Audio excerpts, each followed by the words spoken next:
നാമം ജപായനം പുണ്യം നിരുപമദീപാങ്കുരം പോലെ സ്വരശ്രുതിലയവരമതുലം ദീവാങ്കണം മോക്ഷസംഗീതസാരം നീളും വഴിത്താരയിൽ ജീവതാരം മന്ത്രാലാപം മായാവിൻ നിൻ പ്രസാദം.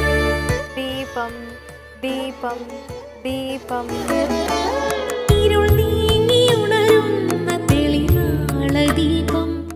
ഏവർക്കും സന്ധ്യാദീപത്തിലേക്ക് സ്വാഗതം. ക്ഷീരമുള്ളോരകിടിൻ ചുവട്ടിലും ചോര തന്നെ കൊതുകിനു കൗതുകം. ഈ വരികൾ നിങ്ങൾ കേട്ടിട്ടുണ്ടാകും. പാല് കുടിക്കാൻ സൗകര്യമുള്ളപ്പോഴും കൊതുക് രക്തം തന്നെ കുടിക്കും. നല്ലത് ധാരാളമുണ്ടെങ്കിലും ചിലർ തിരയുന്നതും കാണുന്നതും തിന്മയായിരിക്കും. ഇത്തരക്കാർ നമുക്ക് ചുറ്റും ധാരാളമുണ്ട്. അത് ജനിച്ചു വളരുന്ന സാഹചര്യത്തിന്റെ ഭാഗമാണെന്ന് കരുതി അത്തരക്കാരെ അകറ്റി നിർത്തുക. ജീവിതത്തിൽ നീതി പാലിക്കണം. അതില്ലാത്ത ഈശ്വര ഭജനം ഫലമില്ലാത്തതാണ്. ജീവിതം നീതിപൂർവം അല്ലാത്തതിനാലാണ് ബാലി അമ്പേറ്റ് മരിക്കേണ്ടി വന്നത്. നല്ലത് ചെയ്യുക, എങ്കിൽ പ്രാർത്ഥനകൾ ഫലവത്താകും. കേൾക്കാം ഇന്നത്തെ സന്ധ്യാനാമം.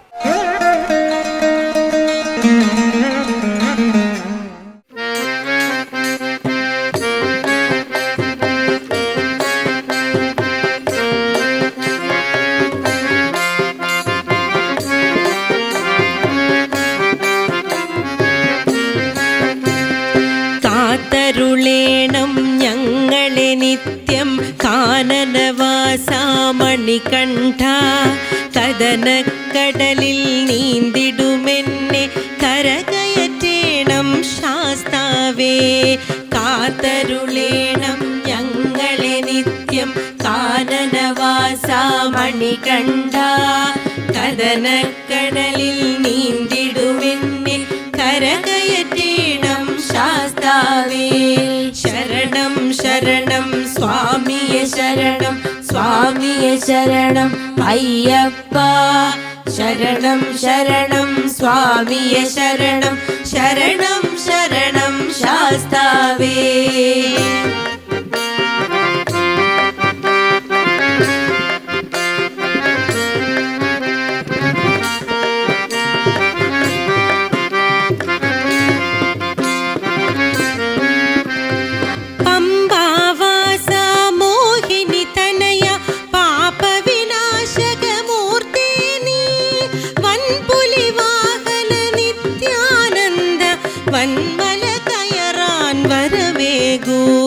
ശരണം ശരണം സ്വാമിയെ ശരണം, സ്വാമിയെ ശരണം അയ്യപ്പ.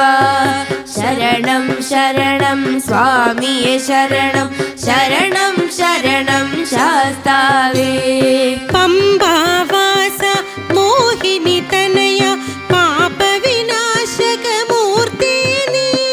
വൻപുലി വാഹന നിത്യാനന്ദ വൻമല കയറാൻ വരവേകൂ.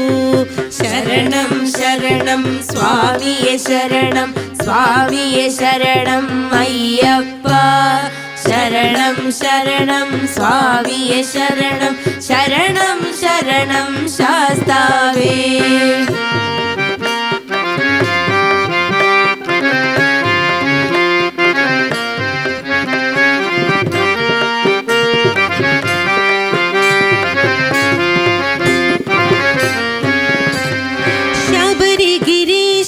ശാശ്വതമൂർത്തി ശരണം സ്വാമി അയ്യപ്പ. തവ തിരുസന്നിധി പ്രാപിപ്പാനായി തരണേ മാർഗം കനിവോടെ. ശരണം ശരണം സ്വാമിയെ ശരണം, സ്വാമിയെ ശരണം അയ്യപ്പ. ശരണം ശരണം സ്വാമിയെ ശരണം, ശരണം ശരണം ശാസ്താവേ. ശബരിഗിരീശ ശാശ്വതമൂർത്തി ശരണം സ്വാമി അയ്യപ്പ. തവ തിരുസന്നിധി പ്രാപിപ്പാനായി തരണേ മാർഗം കനിവോടെ. ശരണം ശരണം സ്വാമിയെ ശരണം, സ്വാമിയെ ശരണം അയ്യപ്പ. ശരണം ശരണം സ്വാമിയെ ശരണം, ശരണം ശരണം ശാസ്ത്ര ശാസ്താവേ.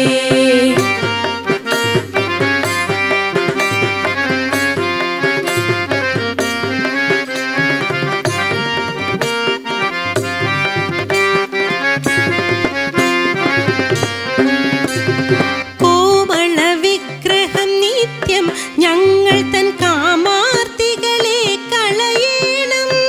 നീലാംബരധര നിർമ്മലഗാത്ര നീയല്ലാതൊരു ഗതിയില്ല.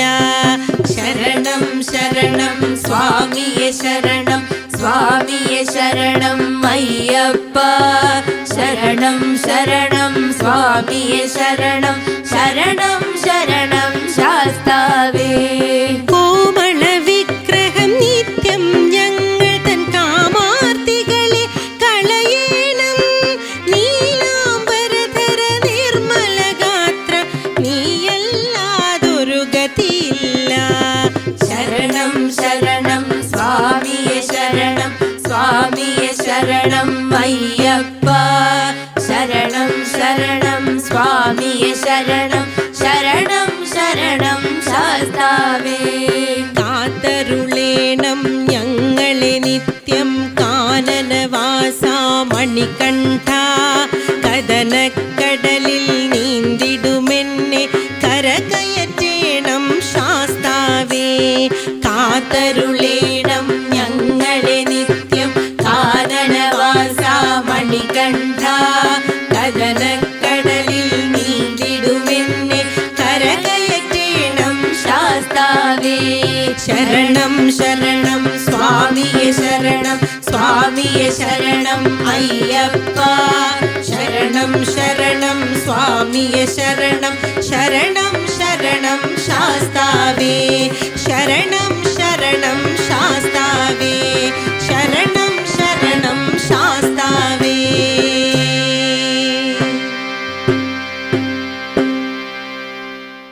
കുളത്തൂപ്പുഴയിൽ ബാലനായും ആര്യങ്കാവിൽ കുമാരനായും അച്ഛൻ കോവിലിൽ ഗൃഹസ്ഥനായും ശബരിമലയിൽ യോഗിയായും കുടികൊള്ളുന്ന ശാസ്താവ് പൊന്നമ്പലമേട്ടിൽ ജ്യോതിർരൂപിയായി വിളങ്ങുന്നു.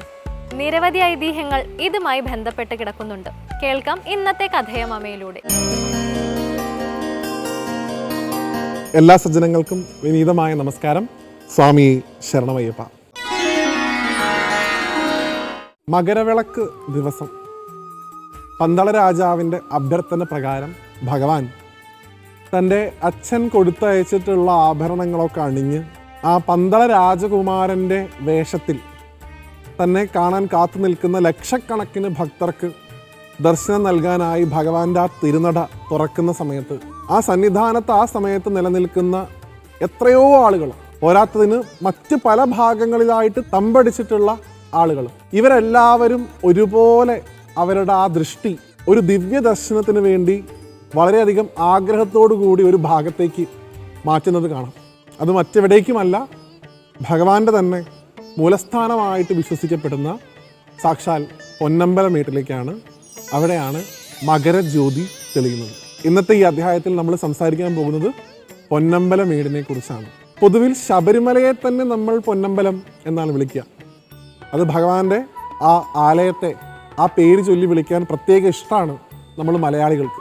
എന്നാൽ ഭഗവാന്റെ നിത്യസാന്നിധ്യമുള്ള ഒരു സ്ഥലമായിട്ട് കണക്കാക്കുന്ന, ധർമ്മശാസ്താവിൻ്റെ മൂലസ്ഥാനമായിട്ട് കണക്കാക്കുന്ന ഭഗവാന്റെ 18 മലകളിൽ ഏറ്റവും പ്രമുഖ സ്ഥാനം അലങ്കരിക്കുന്ന ഒരു ഭാഗമാണ് ഭഗവാന്റെ ശബരിമലയുടെ കിഴക്കേ അതിരായിട്ട് കണക്കാക്കുന്ന പൊന്നമ്പലമേട്. പൊന്നമ്പലമേട് എന്ന് പറയുന്ന പദത്തിൻ്റെ തന്നെ അർത്ഥം പൊന്ന് എന്നുള്ള ശബ്ദം കൊണ്ട് സ്വർണം, അമ്പലം എന്നുള്ളത് കൊണ്ട് ക്ഷേത്രം, മേട് എന്നുള്ളത് കൊണ്ട് കുന്ന്. അവിടെ കുന്നിൻ പുറത്ത് ഒരു സ്വർണം കൊണ്ടുള്ള ക്ഷേത്രം ഉണ്ടായിരുന്നു പണ്ട് എന്നൊരു വിശ്വാസമുണ്ട്. ആ ക്ഷേത്രത്തെയും മറവപ്പട ആ ക്ഷേത്രത്തെ തകർക്കുകയും അവിടുത്തെ നിരവധിയായിട്ടുള്ള സ്വത്തുക്കൾ കൊള്ളയടിക്കുകയും ചെയ്തിട്ടുണ്ട് എന്നും വിശ്വാസമുണ്ട്. ആ മറവപ്പടയെ തുരത്താൻ കൂടി വേണ്ടിയാണ് മണികണ്ഠൻ, ആ ധർമ്മശാസ്താവായിട്ടുള്ള ഭഗവാൻ മണികണ്ഠൻ എന്ന പേരിൽ അവതരിച്ചത് എന്നുള്ള വിശ്വാസമുണ്ട്. പൊന്നമ്പലമേട്ടിൽ ഇപ്പോഴും പോയാൽ നമുക്ക് ആ ഭാഗത്തേക്ക് പ്രവേശനമില്ല നിയമാനുസൃതം എങ്കിൽ പോലും പറഞ്ഞു കേൾക്കാറുള്ളത് അവിടെ ഒരു തകർക്കപ്പെട്ട ക്ഷേത്രത്തിൻ്റെ അവശിഷ്ടങ്ങൾ ഇപ്പോഴും ഉണ്ട് എന്നുള്ളതാണ്. അവിടെയും ഒരു മണിമണ്ഡപമുണ്ട് എന്ന് പറയാറുണ്ട്. അവിടെ സുദർശനവും ശൂലവും ആലേഖനം ചെയ്തിട്ടുണ്ട് ആ മണ്ഡപത്തിൽ എന്ന് പറയാറുണ്ട്. ഭഗവാന്റെ സമാധ്യാവസ്ഥയിലുള്ള ചൈതന്യം അവിടെ ഉണ്ടെന്ന് പറയാറുണ്ട്. വാനപ്രസ്ഥാവസ്ഥയിലിരിക്കുന്ന ധർമ്മശാസ്താവിൻ്റെ ചൈതന്യമാണ് ശബരിമലയിലെങ്കിൽ അതിൻ്റെ മൂലസ്ഥാനമായിട്ട് പൊന്നമ്പലമേടിനെ കാണുന്നുണ്ട്. അങ്ങനെ എല്ലാം കൊണ്ടും ശബരിമലയായിട്ട് വളരെയധികം അടുത്ത് നിൽക്കുന്ന ഒരു പ്രദേശമാണ് പൊന്നമ്പലമേട്. ആ പൊന്നമ്പലമേട്ടിലാണ് മകരജ്യോതി അല്ലെങ്കിൽ മകരവിളക്ക് ദർശിക്കാൻ സാധിക്കുക. ഭഗവാൻ തിരുവാഭരണം ചാർത്തി നട തുറക്കുന്ന സമയത്ത് കൃത്യം ഇടവേളകളിൽ അവിടെ ഒരു വിളക്ക് തെളിയിക്കുന്നു. ആ വിളക്ക് തെളിയിക്കുന്നത് ഭഗവാനോടുള്ള ഒരു ദീപാരാധനയായിട്ട് കണ്ടുകൊണ്ട് ദേവന്മാരും ഋഷിമാരും എല്ലാവരും ചേർന്ന് ഭഗവാന് ദീപാരാധന നടത്തുന്നു എന്നുള്ളതാണ് വിശ്വാസം. അവിടെ കാണുന്നത് മകരവിളക്കാണ്. ആ മകരവിളക്ക് ദർശിക്കാനായിട്ട് നിരവധിയായിട്ടുള്ള ഭക്തർ സന്നിധാനത്തിൻ്റെയും പുൽമേടിൻ്റെയൊക്കെ പരിസര പ്രദേശങ്ങളിൽ എത്രയോ ദിവസം മുമ്പ് തന്നെ തമ്പടിച്ചിട്ടുണ്ടാവുമെന്നാണ് പറയുക. ആ വിളക്ക് ഒന്ന് കണ്ട് തൊഴുന്നത് അത്രയധികം മാഹാത്മ്യമുള്ള ഒന്നായിട്ടാണ് മനസ്സിലാക്കുന്നത്. ഇന്നത്തെ കാലഘട്ടത്തിൽ പല ആൾക്കാരും വ്യാഖ്യാനിക്കുന്നുണ്ട്, അത് കത്തിക്കുന്ന വിളക്കല്ലേ, അതെല്ലാവരും സമ്മതിക്കുന്നതല്ലേ എന്നൊക്കെ. സനാതനധർമ്മത്തെ സംബന്ധിച്ചിടത്തോളം വിളക്ക് അത് തനിയെ തെളിയുന്നതാണെങ്കിലും കത്തിക്കുന്നതാണെങ്കിലും അത് ഈശ്വരനാണ്. നമുക്കൊരു വിളക്ക് കത്തിച്ച് വെച്ച് കഴിഞ്ഞാൽ അതിൽ ഈശ്വരനെ കാണാനുള്ള ബോധമുണ്ട്. ആ ബോധം തന്നെയാണ് ആ മലയിലേക്ക് നോക്കി സ്വാമിയെ ശരണമയ്യപ്പ എന്ന് ശരണം വിളിക്കുന്ന ഓരോ ഭക്തനിലും ആത്യന്തികമായിട്ടുള്ളത്. അത് കത്തിക്കുന്നതാണെങ്കിലും തനിയെ കത്തുന്നതാണെങ്കിലും. അതുകൊണ്ട് ആ ബോധം ഉണ്ടാവുന്നുണ്ടോ എന്നുള്ളത് മാത്രമാണ് പ്രശ്നം. നമുക്ക് തീർച്ചയായിട്ടും ഉറപ്പ് പറയാൻ സാധിക്കും, ഭഗവാന്റെ നട തുറക്കുന്ന സമയത്ത് കണ്ടം പൊട്ടുമാറ് സ്വാമിയെ ശരണമയ്യപ്പ എന്ന് വിളിക്കുന്ന ലക്ഷക്കണക്കിന് ഭക്തരുടെ ഉള്ളിൽ ആ സമയത്ത് കൃത്യമായിട്ട് ആ ബോധമുണ്ട്, ആ കാണുന്ന വെളിച്ചം ഭഗവാനാണ് എന്നുള്ളത്. ആ വെളിച്ചം എൻ്റെ ഉള്ളിലുണ്ടെന്നുള്ള ബോധവും അതേ സമയത്ത് ഭഗവാൻ അനുഗ്രഹം കൊണ്ട് അവർക്ക് ഉണ്ടാവുന്നുണ്ട്. അതിനുവേണ്ടി ഭഗവാൻ തിരഞ്ഞെടുത്ത സ്ഥലം കൂടിയാണ് പൊന്നമ്പലമേട് എന്നാണ് പറയുക. പൊന്നമ്പലമേട്ടിൽ നിന്ന് നോക്കിയാൽ ശ്രീകോവിലിലെ വിളക്ക് കാണാം എന്ന് പറഞ്ഞു കേട്ടിട്ടുണ്ട്. അത്രയധികം ഒരു രേഖയിലാണ് ഈ രണ്ട് സ്ഥലങ്ങളും നിൽക്കുന്നതെന്നാണ്. അപ്പം അങ്ങനെയുള്ള പൊന്നമ്പലമേട്ടിൽ ഭഗവാന്റെ സാന്നിധ്യമുണ്ട്. ശബരിമലയിൽ ഭഗവാന്റെ വാനപ്രസ്ഥ രൂപത്തിലുള്ള സാന്നിധ്യമുണ്ട്.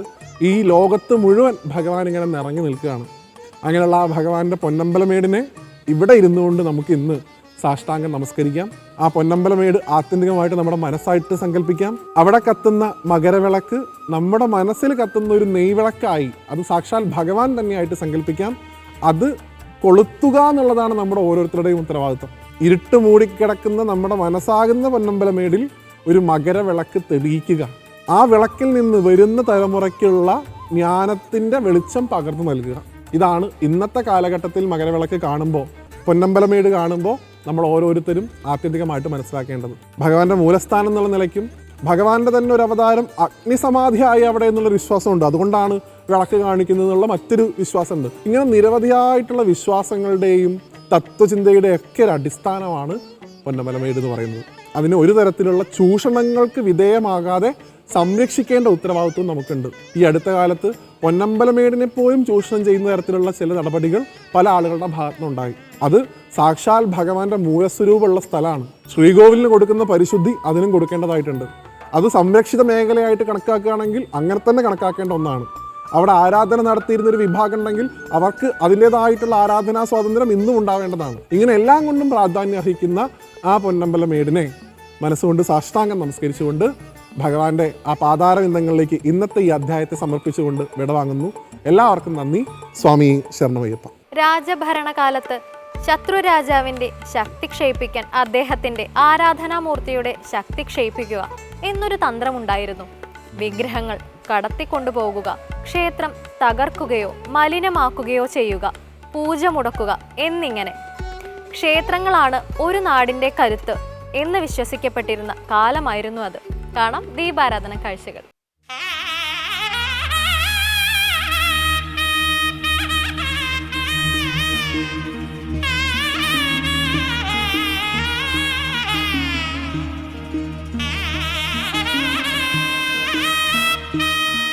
കേരളോൽപ്പത്തിക്ക് ശേഷം പരശുരാമൻ കേരളത്തിലുടനീളം അമ്പലങ്ങൾ നിർമ്മിച്ചതായും കടലോരങ്ങളിൽ ദേവീക്ഷേത്രങ്ങളും മലയോരങ്ങളിൽ ശാസ്താക്ഷേത്രങ്ങളും ഉണ്ടായത് അങ്ങനെയാണ് എന്നുമാണ് വിശ്വാസം.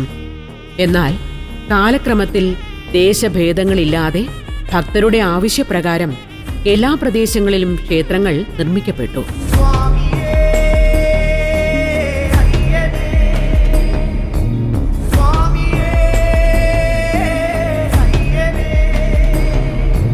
ബുദ്ധമതം കേരളത്തിൽ വ്യാപകമായി പ്രചരിക്കപ്പെട്ട കാലത്ത് മലയോരങ്ങളിലും കടൽത്തീരങ്ങളിലുമെല്ലാം ബുദ്ധമത വിഹാരങ്ങൾ രൂപം കൊണ്ടു. കാലാന്തരത്തിൽ ബുദ്ധമതം ക്ഷയിച്ചതോടെ ഈ വിഹാരങ്ങളിൽ പലതും ഹൈന്ദവ ക്ഷേത്രങ്ങളായി മാറിയെന്നാണ് ചരിത്രകാരന്മാരുടെ നിഗമനം. തത്വമസിയുടെ സത്യദീപ്തിയിലുള്ളമുണരേണം, പുണ്യമലയുടെ ധ്യാന നീലിമ മനസ്സിൽ നിറയേണം.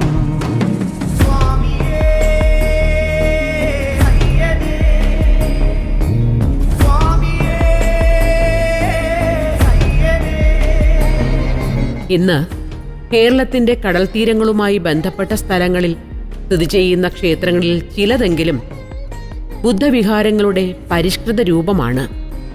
ബുദ്ധമത കാലഘട്ടത്തിന് ശേഷം നിർമ്മിക്കപ്പെട്ട പല ഹൈന്ദവ ക്ഷേത്രങ്ങളും കേരളീയ വാസ്തു മാതൃകയിൽ നിന്ന് വിട്ടുമാറി ബൗദ്ധ പാരമ്പര്യത്തെ അവലംബിച്ച് നിർമ്മിച്ചവയാണ് എന്നതാണ് രസകരമായ വസ്തുത.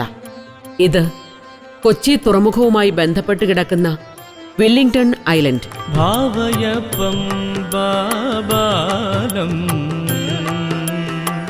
പരമാനന്ദമുദാരശീലം ഭാവയപ്പം ബാബാലം.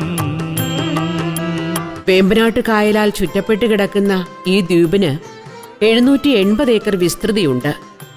ഇന്ത്യയിലെ മനുഷ്യനിർമ്മിതമായ ഏറ്റവും വലിയ ദ്വീപാണിത്.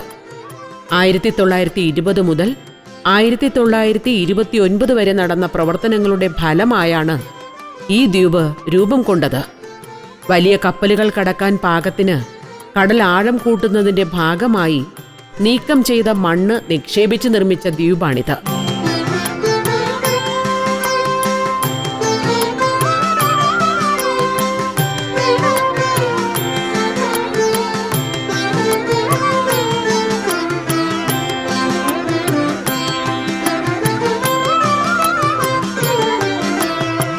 ഇന്ത്യയിലെ വൈസ്രോയി ആയിരുന്ന വെല്ലിംഗ്ടൺ പ്രഭുവിന്റെ നാമത്തിൽ അറിയപ്പെടുന്ന ഈ ദ്വീപിൽ താമസിക്കുന്ന ഭൂരിപക്ഷം ജനങ്ങളും തുറമുഖവുമായോ അതുമായി ബന്ധപ്പെട്ട സർക്കാർ സ്ഥാപനങ്ങളുമായോ ബന്ധമുള്ളവരാണ്. ഇവിടെയാണ് വെല്ലിംഗ്ടൺ ദ്വീപ് ശ്രീ അയ്യപ്പസ്വാമി ക്ഷേത്രം സ്ഥിതി ചെയ്യുന്നത്. ശക്രാദിദേവഗണ വന്ദിത ചരണം ശങ്കരാത്മജം വൈരമാലാഭരണം. 1930 ക്ഷേത്ര നിർമ്മിതിയും പ്രതിഷ്ഠയും നടന്നത് എന്നാണ് വിശ്വാസം. തികച്ചും ലളിതമായ ഘടനയുള്ള ഈ ക്ഷേത്രത്തിൽ ഒരു മഹാക്ഷേത്രത്തിന്റെ ഭാഗങ്ങളൊന്നും നമുക്ക് കണ്ടെത്താനാകില്ല. എന്നാൽ ശബരിമല ധർമ്മശാസ്ത്ര ക്ഷേത്രത്തിൽ പ്രതിഷ്ഠിതമായ വിഗ്രഹത്തോട് സാദൃശ്യമുള്ളതും പഞ്ചലോഹത്താൽ നിർമ്മിതവുമായ വിഗ്രഹമാണ് ഇവിടെ പ്രതിഷ്ഠിക്കപ്പെട്ടിരിക്കുന്നത്. കുളിരം വിളി തൊഴുമേ തവ മുഖമുജ്വല ദീപ്തം തളിർമാലകൾ വാഴ്ത്തും തവ ചരണാമൃത സൂക്തം.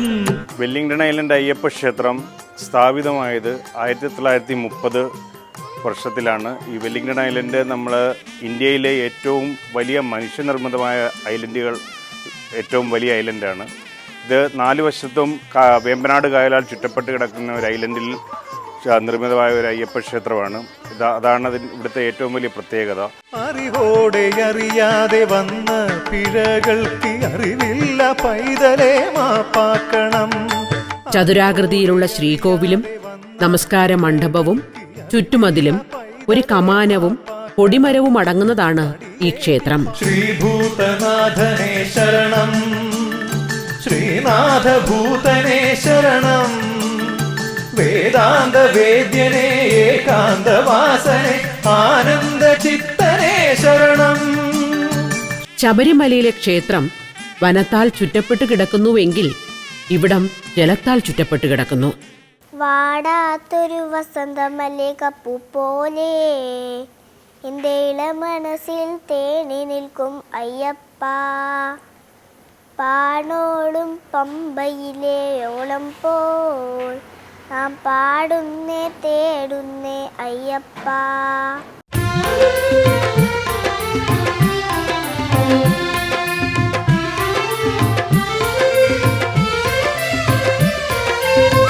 എല്ലാ മണ്ഡലകാലത്തും അയ്യപ്പന്മാർ ശബരിമലയിലേക്ക് പോകുന്ന വഴി ഇവിടെ ഒരു ഇടത്താവളമായിട്ട് കൂടി നമ്മളുടെ ഈ ക്ഷേത്ര പരിസരം ഉപയോഗിച്ചു വരുന്നുണ്ട്. അതുകൂടാതെ തന്നെ ശബരിമലയിലെ എല്ലാ മേൽശാന്തിമാരും അവിടെ ചുമതലയേൽക്കുന്നതിന് മുമ്പായിട്ട് ഇവിടെ വന്നിട്ട് അയ്യപ്പനെ കണ്ട് തൊഴുതു പോകുന്ന ഒരു പതിവുണ്ട്. അയ്യപ്പൻ വാഴുന്ന പൂങ്കാവനം, ആത്മീയ ചൈതന്യ വൃന്ദാവനം. ദ്വീപ് മനുഷ്യനിർമ്മിതമായതിനാലും ആരാധകർ ഉദ്യോഗസ്ഥ വൃന്ദമായതിനാലും അതിപ്രാചീനതയോ ഐതിഹ്യങ്ങളുടെ പിൻബലമോ ഇല്ല. എങ്കിലും വിശ്വാസത്തിന്റെ ദൃഢമായ അസ്ഥിവാരത്തിലാണ് ഈ ക്ഷേത്രം നിർമ്മിക്കപ്പെട്ടിരിക്കുന്നത്. ക്രിസ്റ്റോസ് ആയപ്പോൾ വെല്ലിംഗ്ടൺ ഐലൻഡ് ഒന്ന് മണ്ണെടുത്തിട്ടുണ്ടായതാണ്. അന്ന് സംഭവിച്ചിട്ടുള്ള ജീവികൾക്ക് വരെ മരണം സംഭവിച്ചിട്ടുണ്ട്. അതിന് പരിഹാരമായിട്ട് പ്രശ്നം വെച്ചിട്ട് അവർക്കുണ്ടായ ദേഹവിയോഗത്തിലൊക്കെ അവരുടെയൊക്കെ എന്തെങ്കിലും ബുദ്ധിമുട്ടുണ്ടായിട്ടുണ്ട്. അതിന് പരിഹാരമായിട്ട് സഹസ്രകലശയോടെ നടത്തിയതാണ്. ലക്ഷ്മി ദേവിയുടെ ചിത്രത്തോടു കൂടിയ കമാനവും മറ്റ് ക്ഷേത്രങ്ങളിൽ നിന്നും ഈ ക്ഷേത്രത്തെ തികച്ചും വ്യത്യസ്തമാക്കുന്നു. ഇവിടെ ഗണപതി, മുരുകൻ, ഭഗവതി എന്നിങ്ങനെ 3 ഉപദേവതകളും നമ്മുടെ ക്ഷേത്രത്തിലുണ്ട്. ശബരിഗിരിയുടെ താഴ്വരയിൽ ശുഭപമ്പാ നദി തൻ തിരുക്കരയിൽ. പക്ഷെ എപ്പോൾ വന്നാലും ഇവിടെ വന്നിട്ട് പോകുമ്പോൾ തന്നെ മനത് ഭയങ്കര ശാന്തമായിട്ട് ഉണ്ടാവും. ഈ അയ്യപ്പൻ്റെ അനുഗ്രഹമായിട്ട് ഞങ്ങൾ വിശ്വസിച്ചിട്ടില്ല ഇവിടെ തന്നെ എത്തുമെന്ന്. അയ്യപ്പനാ ഞങ്ങളുടെ ഈ ഐലൻഡിൽ എത്തിയിട്ടുണ്ട്.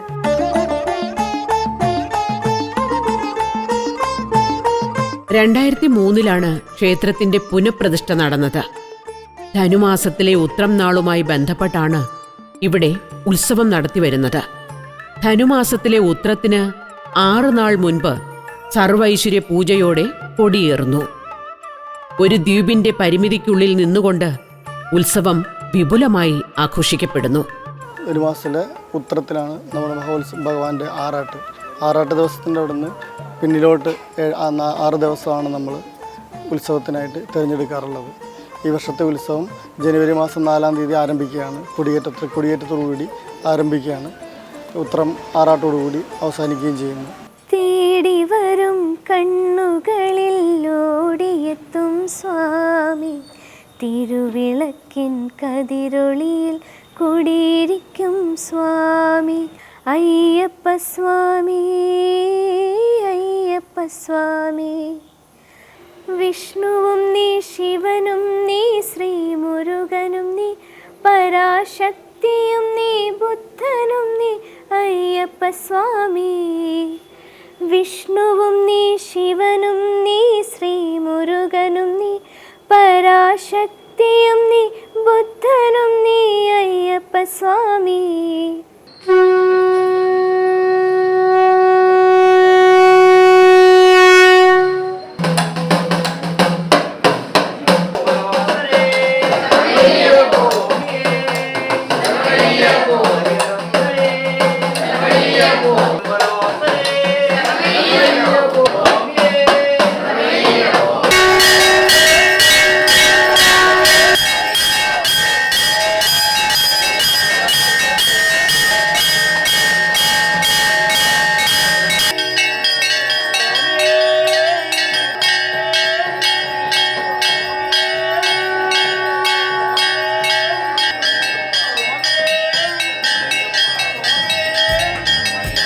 ഹരിവരാസനം വിശ്വമോഹനം ഹരിദധീശ്വരം ആരാധ്യപാദുകം. ജലാശയത്തിന് നടുവിൽ ഒരു വലിയ വള്ളം കണക്കെ കിടക്കുന്ന ഒരു ചെറിയ പ്രദേശത്ത് സംസാരവാരിധി മുറിച്ചു കടക്കാൻ ഒരുക്കിവച്ച തോണിയിലെ അമരക്കാരനായി ശ്രീ അയ്യപ്പൻ ഇവിടെ വിരാജിക്കുന്നു. സ്വാമിയേ ശരണമയ്യപ്പ. ശരണമയ്യപ്പ സ്വാമി, ശരണമയ്യപ്പ, ശരണമയ്യപ്പ സ്വാമി, ശരണമയ്യപ്പ.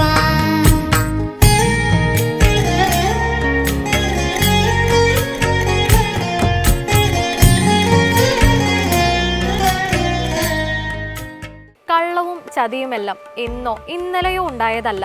പുരാണങ്ങളിൽ പോലും അത്തരം സന്ദർഭങ്ങൾ ധാരാളം കാണാം.